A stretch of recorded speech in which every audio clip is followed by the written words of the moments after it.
Imagine, for a moment, the unimaginable happened. A major city is hit by a nuclear weapon. Now, no number could account for all the devastation that would result. But we can put a number on the deaths. At least we can make an educated guess based on our understanding of what nuclear blasts do to city structures and people.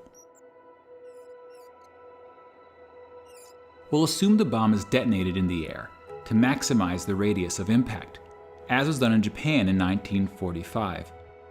But here we'll use an 800 kiloton warhead, a relatively large bomb in today's arsenals, and 100 times more powerful than the bomb dropped on Hiroshima. Upon detonation, a fireball as hot as the sun would expand to a radius of 800 meters. Those near the blast would be vaporized. And within a 2-kilometer radius, all buildings would likely be destroyed. And we'll assume that virtually no one survives inside this area,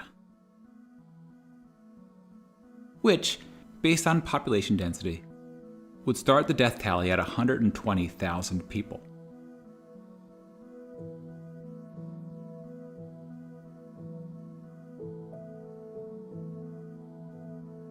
As you move further away from ground zero, estimating deaths becomes more complicated. From as far away as 11 kilometers, the radiant heat from the blast would be strong enough to cause third-degree burns on exposed skin. And as you get closer to the blast, the heat becomes so intense that clothing, even skin, would ignite into flames. That said, most people in the city would be indoors or otherwise sheltered from direct exposure. But the very structures that offered this protection would then become a cause of injury, as debris would rip through buildings and rain down on city streets.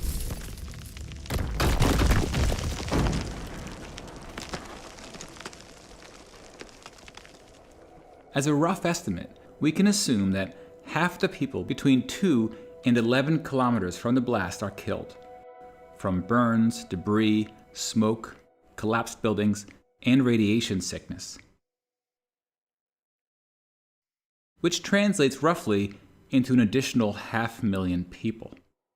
Many of these deaths will occur days, even weeks after the attack. Radiation sickness takes about a week to cause death. And much of the dust and ash produced from the explosion will be dangerously radioactive, especially if it originated near ground zero. And the distance the particles travel will depend on the wind and other factors. Now, since this simulation is of an airburst attack, it will produce significantly less radioactive fallout than ground attacks targeting missile silos or bunkers. So we'll go with a relatively small number of deaths outside the 11-kilometer range. If it were a surface blast, the fallout deaths could surpass all other deaths combined, but it's a very difficult number to predict. In theory, radiation deaths can be reduced if people can avoid exposure to the fallout, especially during the critical first few days. Fallout shelters were common during the Cold War, but people rarely build shelters today. And schools no longer practice nuclear war drills. We generally talk less about surviving a nuclear attack. And in a way, it's good that we're less afraid of the bomb now that the Cold War is over. When nations are less on edge, the risk of accidents is arguably reduced. But nuclear weapons remain one of the great threats to humanity. And today, we're entering a new era in nuclear weapon history. Long-standing nuclear arms treaties are being reassessed, and countries big and small face the prospect of new arms races. In part because technology is emerging that may give one side a considerable strategic advantage, notably hypersonic weapons. Current nuclear missiles travel around the Earth at high altitudes, making them visible by radar earlier in their flight.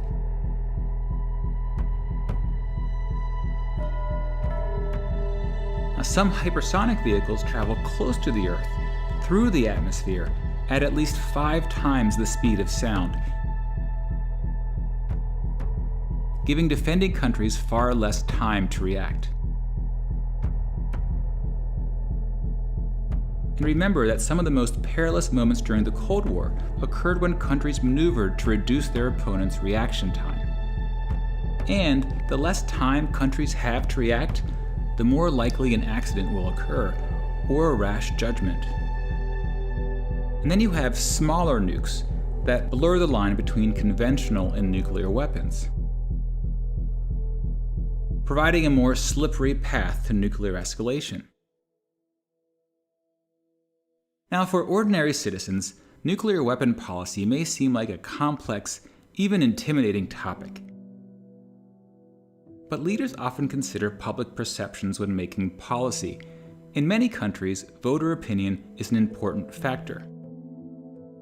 Whether you believe nuclear weapons have made the world safer or more dangerous, both sides generally agree that the bomb brings an unparalleled risk, and that there are things we can do to reduce the risk, like minimizing how many countries get the bomb, or scaling back Cold War arsenals, or stabilizing technology races, or pledging to never be the first one to strike.